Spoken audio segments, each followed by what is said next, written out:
माता लक्ष्मी और उनकी बहन दरिद्रता की कहानी।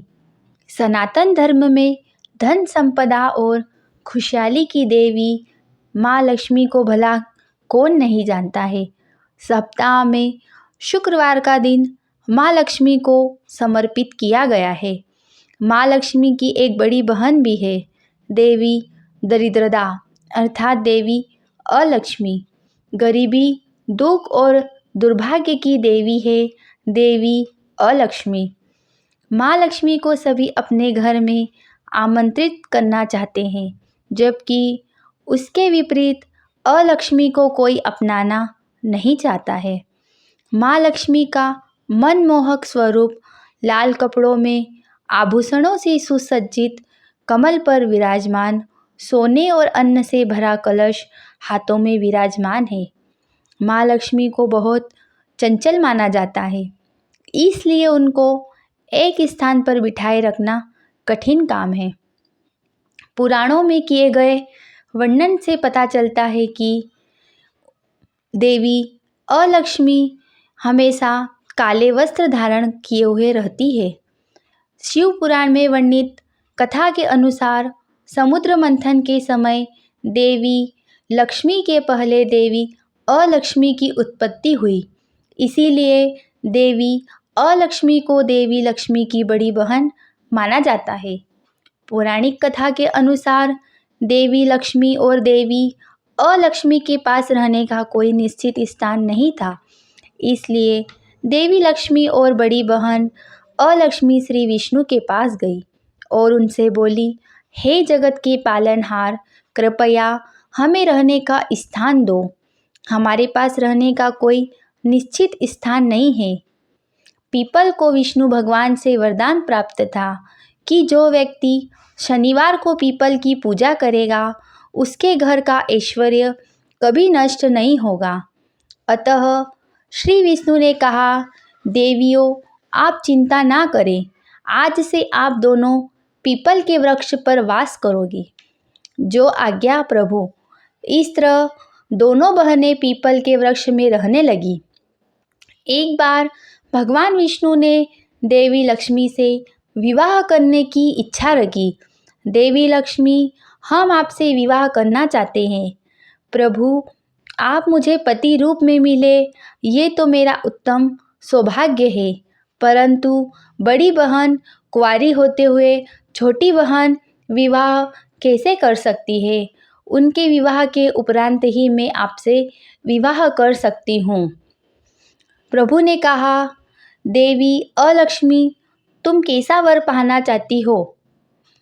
तो देवी अलक्ष्मी ने कहा, मैं ऐसा पति चाहती हूँ जो कभी पूजा पाठ ना करे। वह मुझे ऐसे स्थान पर रखे जहाँ कोई पूजा पाठ ना करता हो। भगवान विष्णु अलक्ष्मी की बातों को सुनकर कहने लगे कि ठीक है। इसके पश्चात उन्होंने अलक्ष्मी का विवाह उदालक नाम के ऋषि से कराया। जब ऋषि देवी अलक्ष्मी को लेकर आश्रम में गए तो अलक्ष्मी ने उस आश्रम में प्रवेश करने से मना कर दिया। नहीं स्वामी, मैं आपकी इस कुटिया में प्रवेश नहीं कर सकती। पर क्यों अलक्ष्मी, तुम्हें आश्रम में रहने में क्या परेशानी है? अभी तो तुमने आश्रम देखा भी नहीं है।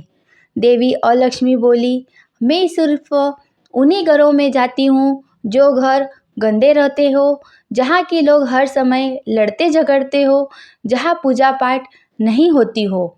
आश्रम को देखकर मुझे ये सब नहीं लग रहा है। यहाँ तो लगता है यहाँ लोग सुबह जल्दी उठकर पूजा पाठ करते हैं और ऐसे घरों में मेरी छोटी बहन लक्ष्मी का अधिकार होता है। ऋषि देवी अलक्ष्मी के लिए मन भावन स्थान ढूंढने वन में निकल गए, लेकिन उन्हें कहीं पर भी ऐसा स्थान नहीं मिला। अलक्ष्मी उनके इंतजार में विलाप करने लगी।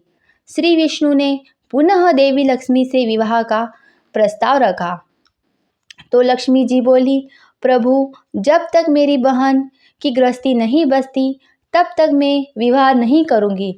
विष्णु जी कहने लगे, ठीक है देवी, पर धरती पर तो ऐसा कोई भी स्थान नहीं है जहाँ कोई धर्म का कार्य नहीं होता हो, इसलिए मैं अपने निवास स्थान पीपल को रविवार के लिए दरिद्रता व उसके पति को दे देता हूँ।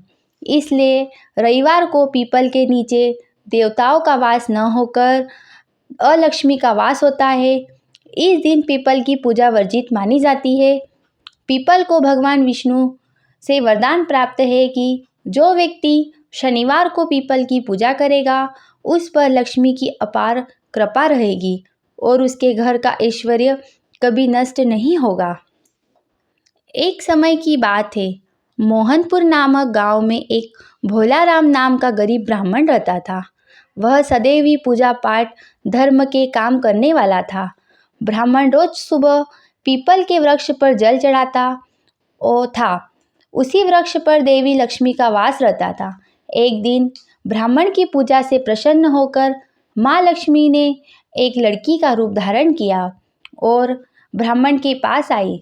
ब्राह्मण बोला, तुम कौन हो बेटी? लड़की ने कहा, मेरा कोई नहीं है, मैं रोजाना आपको यहाँ जल चढ़ाते देखती हूँ, इसलिए मैं आपको पिताजी कहती हूँ।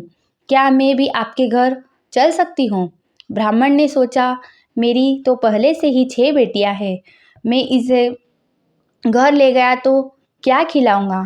हम तो कुछ भी रूखा सूखा खा लेते हैं, पर इस बिटिया को मैं कैसे खिलाऊंगा? अब हर रोज ऐसा ही होने लगा।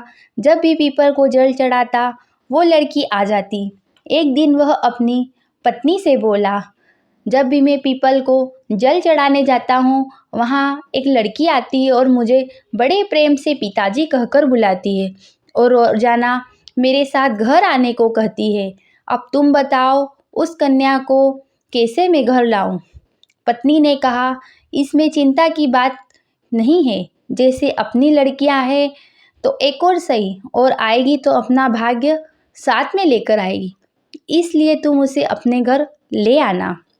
अगले दिन जब ब्राह्मण पीपल के पास गया तो उस लड़की को अपने घर ले आया और उसका नाम कमला रख दिया। उसी दिन के बाद से ब्राह्मण के दिन ही पलट गए। उसका काम भी अच्छा चलने लग गया और घर में सुख समृद्धि धन दौलत सब कुछ माँ लक्ष्मी ने बेटी का रूप रखकर ब्राह्मण को दिया। दोस्तों, आपको ये कहानी पसंद आई हो तो हमारे चैनल दिव्य देव दृष्टि को सब्सक्राइब जरूर करें। जय माँ लक्ष्मी।